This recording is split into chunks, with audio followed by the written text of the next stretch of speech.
आगे बढ़ो, हम तुम्हारे साथ हैं। जितेंद्र वाट संघर्ष करो, हम तुम्हारे साथ हैं। जितेंद्र वाट संघर्ष करो, हम तुम्हारे साथ हैं। हमारा लीडर कैसा हो, हमारा नेता कैसा हो,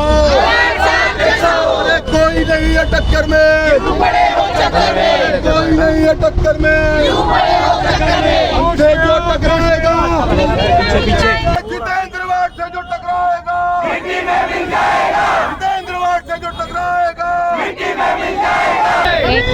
आगे बढ़ो, हमारे साथ है। आगे बढ़ो, हमारे साथ है।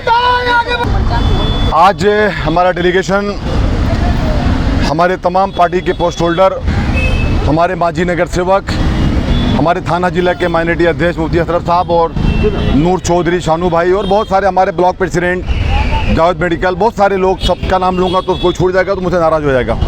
पार्टी का परिवार आज आकर के सब लोगों ने बाबा साहब का जो पुतला है अम्बेडकर साहब का, यहाँ पे आज आकर के हम लोगों ने एक प्रोटेस्ट किया, एक एहतजाज किया। उसके बाद जाकर के यहाँ के जो मुमरा पुलिस स्टेशन के इंचार्ज हैं मिस्टर अनिल शिंदे साहब और यहाँ के जो एसीपी हैं हमारे, उनसे हम लोगों ने मेमोरेंडम दिया। हमारी मांग ये है कि जिस तरीके से गोपी चांद पडळकर ने हमारे नेता डॉक्टर जितेंद्र वाट साहब को जो अपशब्द की भाषा यूज़ किया है, उन्हें माफ़ी मांगनी होगी। मैं आपके माध्यम से कहना चाहता हूँ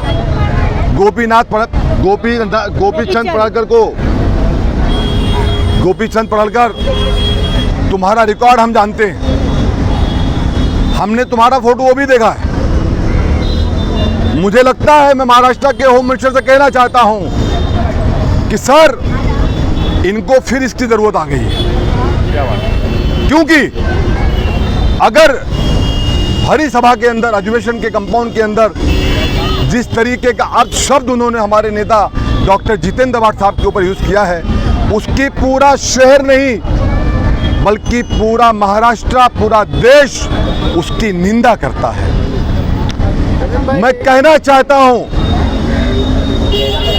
कि फानूस बन के जिसकी हिफाजत हवा करे, फानूस बन के जिसकी हिफाजत हवा करे, वो शम्म क्या बुझे जिसे रोशन खुदा करे। तुम जितेंद्र वाट को जितना दबाओगे वो उतना ही आगे दौड़ेगा, जितेंद्र वाट को जितना रोकोगे वो उतना ही तेज चलेगा, क्योंकि उसके दिल में, उसकी सोच में, उसकी जो विचारधारा है, उसके अंदर सिर्फ उनको एक ही बात समझ में आता है कि दलित समाज, पिछड़े लोगों को न्याय दिलाना। जितेंद्र वाट ने हमेशा न्याय दिलाने का काम किया है।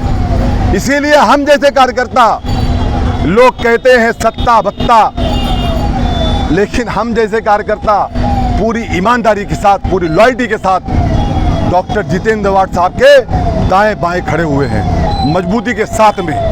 आज हमने कहा है एसीपी साहब को कि अगर एसीपी साहब इस पे एफआईआर दर्ज नहीं हुआ, इसने माफी नहीं मांगी, तो आपके माध्यम से शमीम खान कहना चाहता है, मुमरा शहर, कलवा शहर के हर नाके पे गोपीचंद पडळकर का पुतला जलेगा। फिर इसकी जिम्मेदार कौन होगा? कानून व्यवस्था होगा। इसके लिए मैं कहना चाहता हूं, बहुत रिस्पेक्ट के साथ कहना चाहता हूं एसीपी साहब को, और कहा भी है हमने कि साहब, इनके खिलाफ मुकदमा दर्ज होना चाहिए। कौन सी धारा लगनी चाहिए, हमने वो भी लिख करके दिया हमारे लेटर में।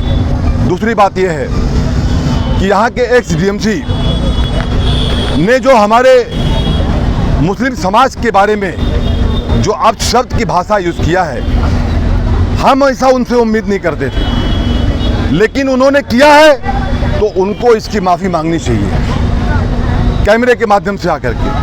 और अगर माफ़ी वो नहीं मांगते हैं तो मुझे कानून पे यकीन है, आज हमने लेटर दिया है पुलिस स्टेशन में कि इनके ऊपर भी मुकदमा दर्ज हो।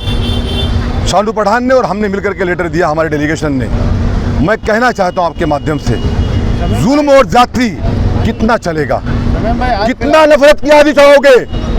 एक दिन न एक दिन ये नफरत की आंधी को हम ये सब कार्यकर्ता डॉक्टर जितेंद्र वाट और सैयद अशरफ भाई साहब के नेतृत्व में इंशाल्लाह रोक के दिखाएंगे। भाई हाल फिलहाल में अभी नीतीश राणे का भी एक बयान आया था, जिन्होंने कहा है कि मस्जिदों में भी अजान जो है वो मराठी में होना चाहिए और उसमें मराठी पढ़ाना चाहिए। उसको लेकर के आप क्या करना चाहेंगे? मैं नीतीश राणे को ये कहना चाहता हूँ कि जब तुम उत्तर प्रदेश में आओ, कभी उधरों लैंड करो लखनऊ एयरपोर्ट पर, तो जरा बाहर आके मराठी बोलना ना। क्या बात है भाई, क्या बात है। तो तुमको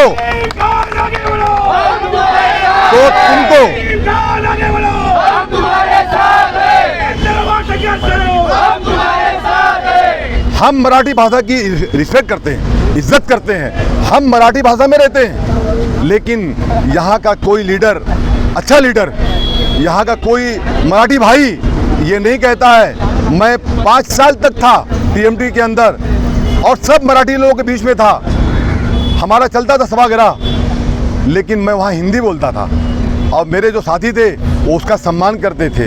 लेकिन ये आदमी अपने वोट बैंक के लिए काम करता, मैं सिर्फ इसकी बात करता हूँ। तो नीतीश राणे जरा एक बार लखनऊ में लैंड करना और जरा वहाँ मराठी बोलना, तो तुमको वहाँ के ठेले वाले केले वाले बताएंगे कि हिंदी क्या होती है, हिंदी का सम्मान क्या होता है। दूसरी बात यह है, आपने कहा मस्जिद और मदरसा और स्पीकर की बात आपने किया है, तो मैंने तो बहुत पहले कहा था कि नीतीश राणे तुम बैठ के औरंगाबाद में, तुम बैठ के धुलिया में, तुम क्या बड़ी बड़ी बातें करते हो।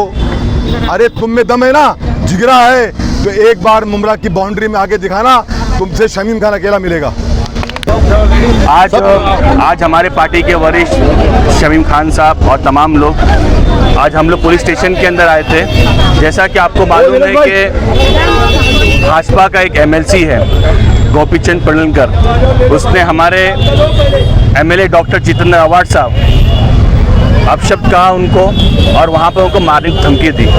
मैं ये पूछना चाहता हूँ कि महाराष्ट्र की जो हमारी विचारधारा है, शिव शाहू फूले अंबेडकर, क्या यही विचारधारा हम लेकर देश के अंदर आगे बढ़ेंगे?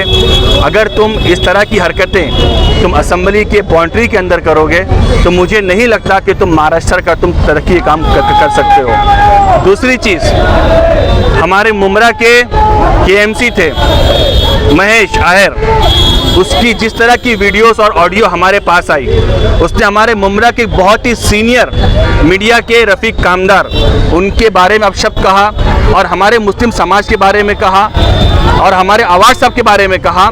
मैं सिर्फ एक बात कहना चाहता हूँ कि खामोश मिजाजी तुम्हें जीने नहीं देगी।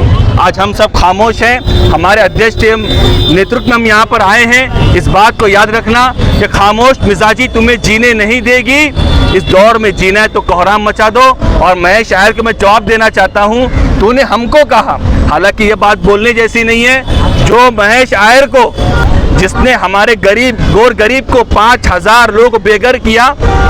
और मैं ये बात कहना चाहता हूँ कि महेश आयर, तेरी ज़बान को इंशाअल्लाह हम एक दिन खामोश करेंगे और मैं ऑनरेबल हाई कोर्ट से कहूँगा कि इसकी एंटी करप्शन के तहत इसकी पूरे एसेट, इसकी पूरी लाइबिलिटीज़, पूरी प्रॉपर्टी जब्त की जाए, ताकि हमारे देश में एक मिसाल बने कि जो ऑफिसर का करप्शन करेगा, जो गोर गरीब को बारिश के मौसम में बाहर कर देगा, उसके साथ यही होगा।